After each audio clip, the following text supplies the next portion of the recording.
Hi friends, வணக்கம் and welcome to எங்கள் வீட்டு சமையல். நம்ம இன்றைக்கி வந்து மாங்காய் தொக்கு ரொம்ப சுவையாக எப்படி செய்யணுன்றது தான் பார்க்க போகிறோம். இந்த மாங்காய் தொக்கு வந்து தயிர் சாதத்துக்கு மட்டும் இல்லை, சாம்பார் சாதம், அப்புறம் டிஃபனில் வந்து இட்லி, தோசை, சப்பாத்தி கூட வச்சு சாப்பிட்டா ரொம்ப சுவையாக இருக்கும். இது எப்படி பண்ணலான்னு பார்ப்போம் வாங்க. இதுக்கு வந்து நல்ல காய்வான மாங்காவாக எடுத்துக்கணும். நாங்கள் வந்து கிளிமூக்கு மாங்காய் எடுத்திருக்கோம். ஸோ அது ஒன்று எடுத்து வச்சுருக்கோம். நெக்ஸ்ட்டு வந்து ஒரு 25லேருந்து 30 வரமிளகா நம்ம வெயிலில் காய வச்சு யூஸ் பண்ண போகிறோம். மிக்சியிலே திரிச்சிக்க போகிறோம். அடுத்து வந்து 1 டீஸ்பூன் போல் கடுகு, 3 பீஸ் கட்டி பெருங்காயம், 1/2 டீஸ்பூன் வெந்தயம், இதெல்லாம் எடுத்து வச்சுருக்கோம். இப்போ வந்து நம்ம ஒவ்வொன்றுத்தையும் ட்ரை ரோஸ்ட் பண்ண போகிறோம்.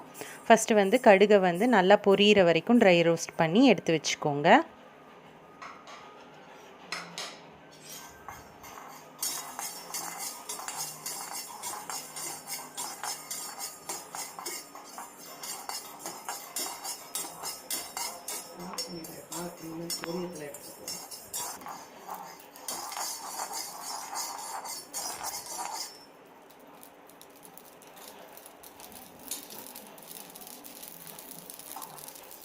அடுத்து வெந்தயத்தையும் வந்து ட்ரை ரோஸ்ட் பண்ணுங்கள். இதுவும் அந்த மாதிரி பொரியும்.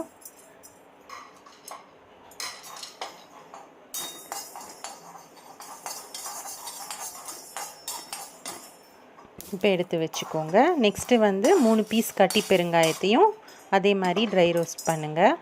இது வந்து நல்லா பொரிஞ்சோன்னே உப்பி வரும். அந்த டைம் எடுத்து வச்சுக்கலாம்.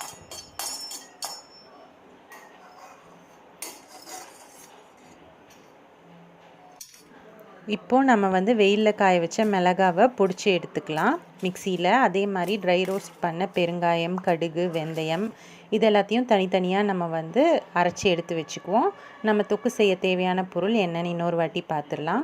இதுக்கு வந்து மாங்காய் 1, 2 டேபிள் ஸ்பூன் மிளகாய்த்தூள், நல்லெண்ணெய், 2 டேபிள் ஸ்பூன் உப்பு, 1 டீஸ்பூன் கடுகு, 1/2 டீஸ்பூன் போல் வெந்தயம், 1 டீஸ்பூன் பெருங்காயம், 1/4 டீஸ்பூன் மஞ்சள், இது எல்லாத்தையும் நம்ம எடுத்துக்குவோம். நெக்ஸ்ட்டு நம்ம மாங்காவை வந்து நல்லா கழுவி ஈரம் இல்லாமல் நல்லா தொடச்சி எடுத்துடணும். அடுத்து அதோட தோலெல்லாம் இந்த மாதிரி சீவி எடுத்துக்கோங்க. தோலெல்லாம் ஃபுல்லாக நம்ம எடுத்த பிறகு இது ஒரு கிரேட்டரில் நல்லா இந்த மாதிரி சீவிக்கலாம்.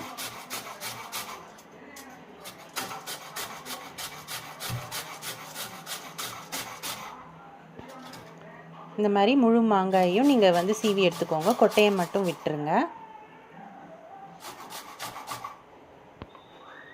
சீவின பிறகு இதை வந்து ஒரு கப்பில் நீங்கள் அளந்துக்கோங்க.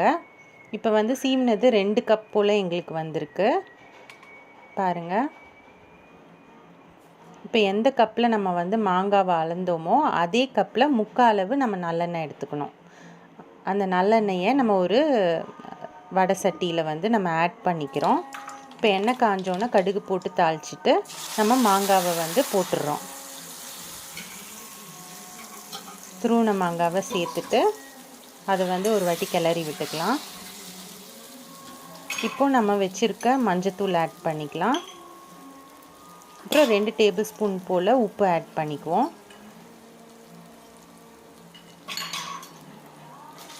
இதை வந்து நல்லா கிளறிக்குவோம்.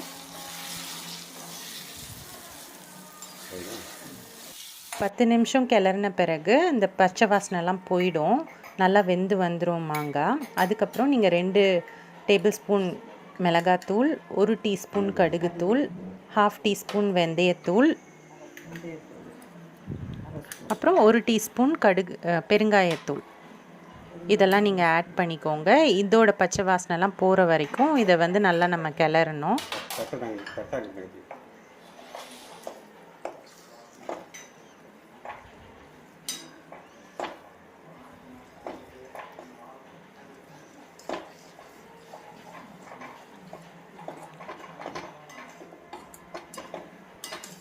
இப்போ எண்ணெய் தெளிஞ்சு நல்லா வந்துடுச்சு.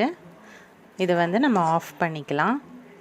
ஆஃப் பண்ணி இறக்கணுன்னு நம்ம வந்து நல்லா ஆறுன விட்டு ஒரு கண்ணாடி பாட்டிலில் போட்டு நம்ம அடைச்சி வச்சுக்கலாம். உங்களுக்கு வந்து இன்னும் கூடுதல் நாள் கெட்டு போகாமல் இருக்கணும்னு நினச்சிங்கன்னா நீங்கள் வந்து இன்னும் கொஞ்சம் நல்லெண்ணெய் வந்து நீங்கள் சேர்த்துக்கோங்க. அதாவது ஊறுகாய்க்கு மேலே நிறையா நல்லெண்ணெய் இருக்கிற மாதிரி அந்த அளவு சேர்த்துக்கோங்க. மாங்காவோட புளிப்புக்கு ஏற்ற மாதிரி நீங்கள் உப்பும் காரமும் நீங்கள் கூடுதல் குறைச்சலாம், அந்த மாதிரி நீங்கள் சேர்த்துக்கலாம். ஸோ சுவையான மாங்காய் தொக்கு வந்து செம்மையாக ரெடி ஆயிடுச்சு.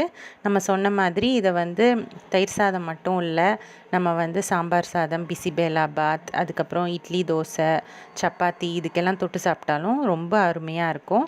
ஸோ கண்டிப்பாக நீங்களும் ட்ரை பண்ணி பாருங்கள். இப்போ வந்து நிறைய மாங்காய் கிடைக்கிற சீசன் தான், உங்களுக்கும் ரொம்ப பிடிக்கும். ஸோ நீங்கள் செஞ்சுட்டு உங்களோட ஃபீட்பேக்கை எங்களுக்கு கமெண்ட்ஸில் போடுங்க, ஃபோட்டோஸும் ஷேர் பண்ணுங்கள், நாங்கள் கம்யூனிட்டியில் போடுறோம்.